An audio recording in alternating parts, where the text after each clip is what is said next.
I'll never forget the moment I opened a can of food from the back of my pantry and noticed something strange. The lid was bulging slightly, the smell was off, and the texture looked nothing like the food I remembered buying. Out of curiosity, I started researching what could cause this, and that's when I stumbled into a shocking truth. Not all canned foods are safe, and some can actually be dangerous. Today, I'll reveal 9 you should avoid at all costs, and 3 that are actually safe. Number 1. Canned pasta. It's cheap, convenient, and something many of us grew up eating. Brands like Chef Boyardee, SpaghettiOs, or generic canned ravioli. On the surface, they seem harmless. After all, it's just pasta, right? But here's the hidden truth. Canned pasta is one of the worst offenders when it comes to unhealthy pantry staples. The first problem is sodium. A single can of ravioli can contain over 1,200 milligrams of salt. That's more than half the daily recommended intake in just one sitting. Eating these regularly can quietly increase your risk of high blood pressure, heart disease, and kidney damage. It's the kind of slow burn health issue that builds up over time without you even noticing. The second problem is sugar. Believe it or not, many canned pasta products are loaded with added sugar to improve flavor and shelf stability. Some contain as much sugar as a candy bar.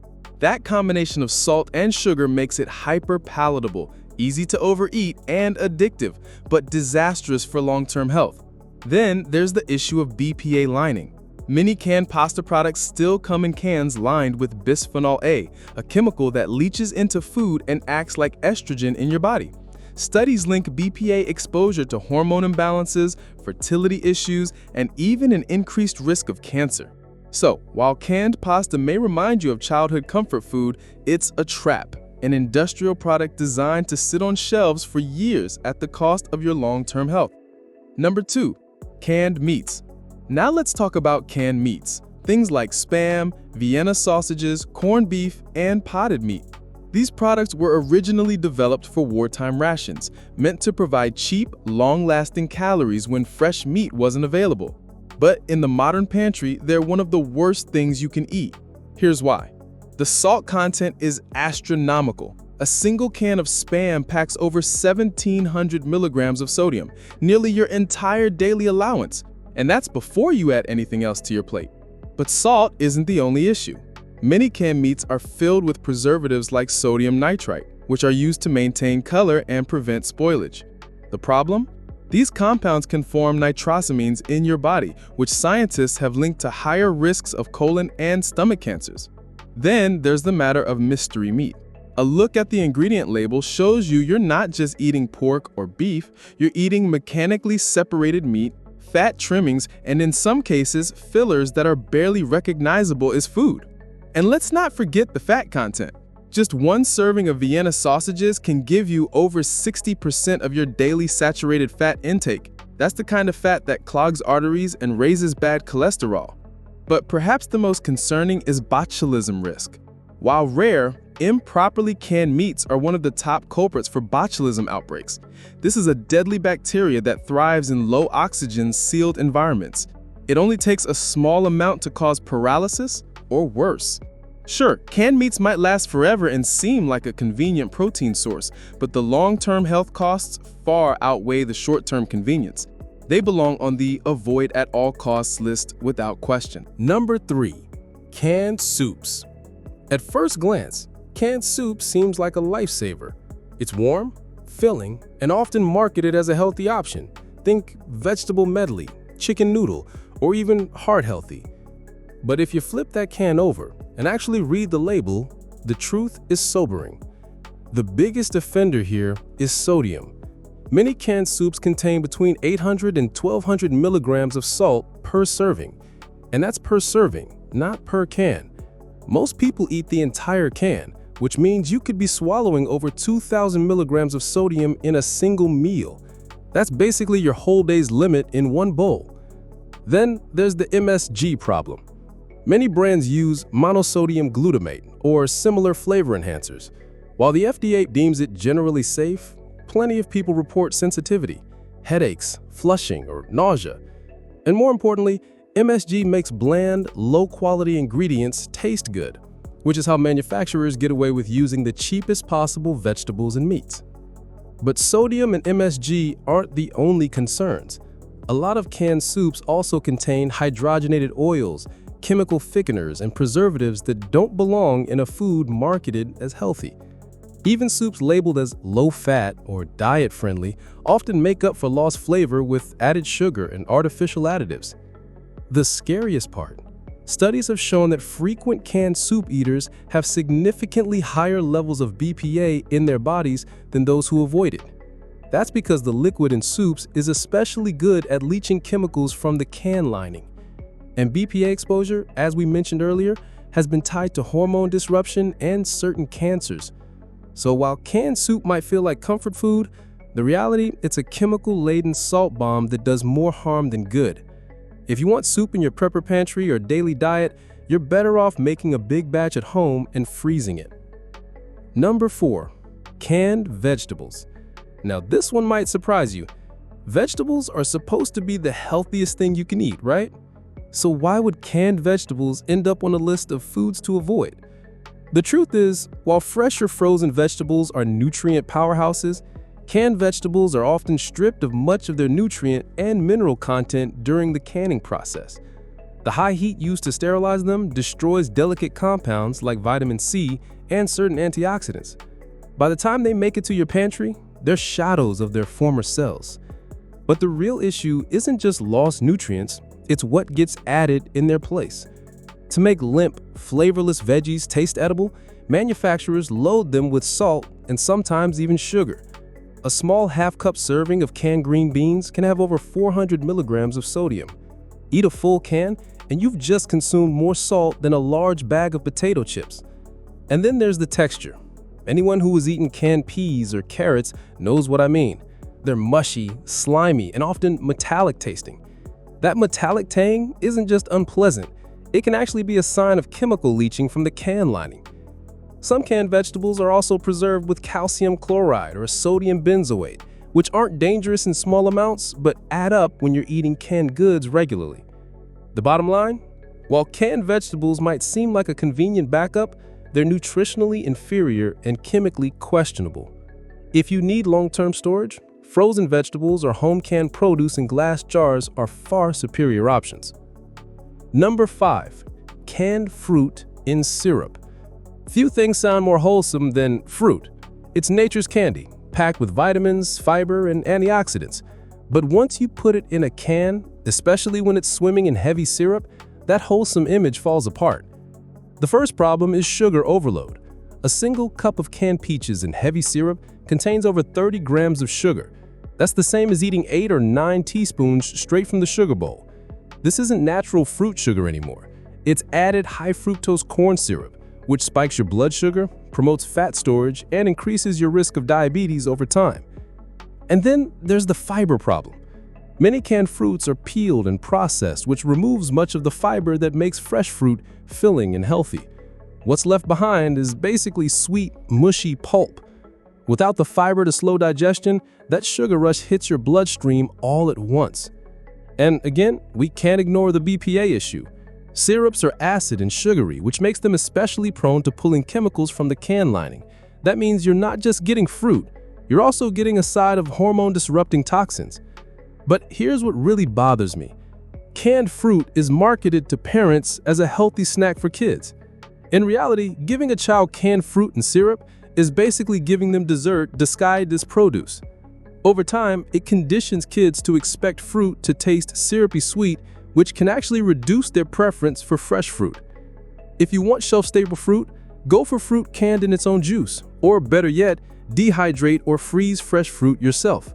But the syrup-filled cans, those belong on the avoid at all costs list. Number 6. Canned chili. Chili is supposed to be hearty, nourishing, and protein-packed, but when it comes out of a can, it's often the opposite. A cocktail of preservatives, excessive sodium, and questionable meat. Most canned chili contains 700 to 1,000 milligrams of sodium per serving, and like canned soup, the per can total often doubles that. Add in saturated fats from low-quality meat, artificial thickeners like modified starch, and sugar to balance the acidity, and suddenly you're looking at a meal that's closer to junk food than survival food. The meat is the biggest red flag. Canned chili often contains a mix of ground beef, soy protein, and textured vegetable protein. In plain English, that's a lab-engineered filler blend that sacrifices nutrition for cost savings. And when you heat meat at high temperatures for canning, you destroy some of its natural amino acids and flavor, replacing them with chemical stabilizers to hold it together. And some brands even have trans fats hidden in their ingredients, labeled as partially hydrogenated oil.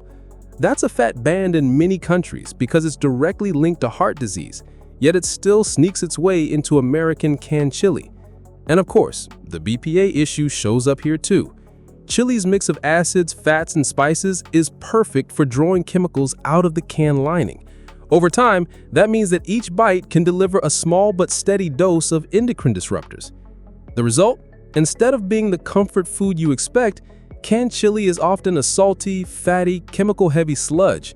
If you want chili that's both shelf-stable and safe, try dehydrated mixes or make your own in freeze portions. You'll get far better flavor and peace of mind. Number 7. Canned cheese. Yes, it exists, and yes, it's as bad as it sounds. Canned cheese might seem like a quirky survival food, but the ingredients list tells a darker story. Instead of real cheese, most canned cheese products are a blend of whey, milk proteins, emulsifiers, stabilizers, and artificial coloring. Think of it less as cheese and more as a processed dairy-like paste. The sodium levels are staggering, often 400 milligrams per tiny serving, meaning one can could load you up with several days' worth of salt. Add in hydrogenated oils and chemical preservatives like sodium phosphate, and you've got a substance that's closer to plastic than Parmesan. There's also the fat profile. Canned cheese contains high amounts of saturated fats and even traces of trans fats, both of which increase cholesterol and heart disease risk. And because it's canned, it's subjected to high heat, which can alter the proteins and fats into compounds your body struggles to process.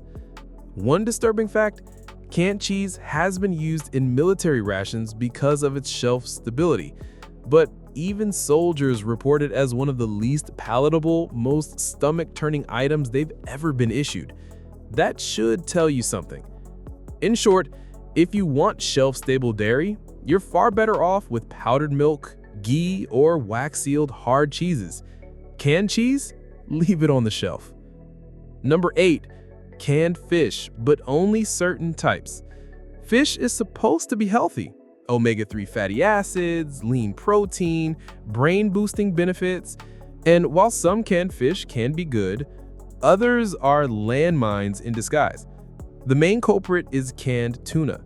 It's one of the most widely consumed canned fish products in the world, but it comes with a hidden risk: mercury contamination. Tuna are large, long-living predators that accumulate mercury in their tissues. Eating too much canned tuna, especially albacore or white tuna, can expose you to dangerous levels of this heavy metal, which is linked to neurological problems and developmental issues in children. Then there's the sodium issue again.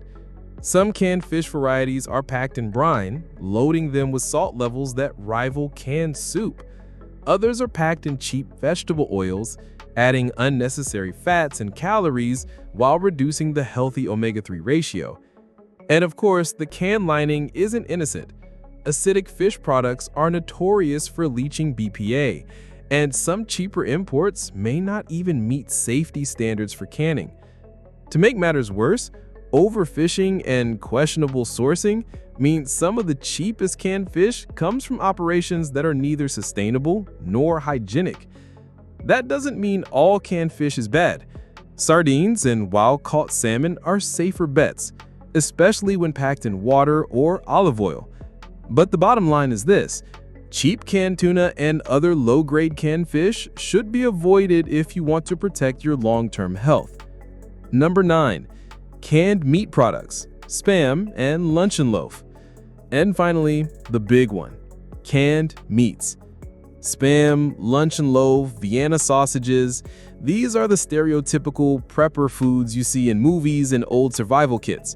But in reality, there's some of the worst offenders on this entire list. Here's why. Canned meats are basically salt, fat, and preservatives shaped into the form of meat. Spam, for example, is mostly pork shoulder, salt, water, potato starch, and sodium nitrite. While none of those sound immediately toxic, the combination is a recipe for long-term health problems. The sodium levels alone are shocking, over 700 milligrams per serving. Eat half a can and you've already blown through your recommended daily limit. The nitrites are even worse.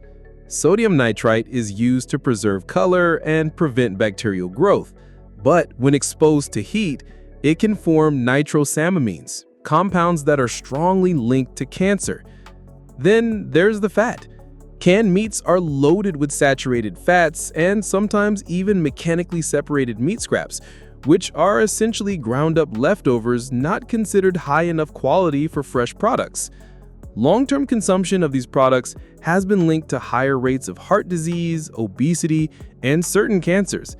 They may last forever on the shelf, but they can take years off your life. So while canned meats may seem like a survival staple, the reality is they're a slow-burning health disaster in a can. Now that we've covered the danger zone, let's end on a positive note. Not all canned foods are bad. In fact, there are a few that are genuinely healthy and can earn a permanent spot in your pantry. Number 1. Canned beans with no added salt. Beans are high in protein, fiber, and nutrients. Look for low sodium or no salt added varieties. Rinse them before eating to remove excess sodium. Number 2. Canned tomatoes in BPA-free cans. Unlike most veggies, tomatoes actually hold on to their antioxidants, especially lycopene, through the canning process. Just avoid varieties with added sugar or too much salt. And number 3, canned salmon or sardines, wild caught in water or olive oil. These are packed with omega-3s, calcium if you eat the bones, and protein. They're among the cleanest, safest seafood options, and they store well.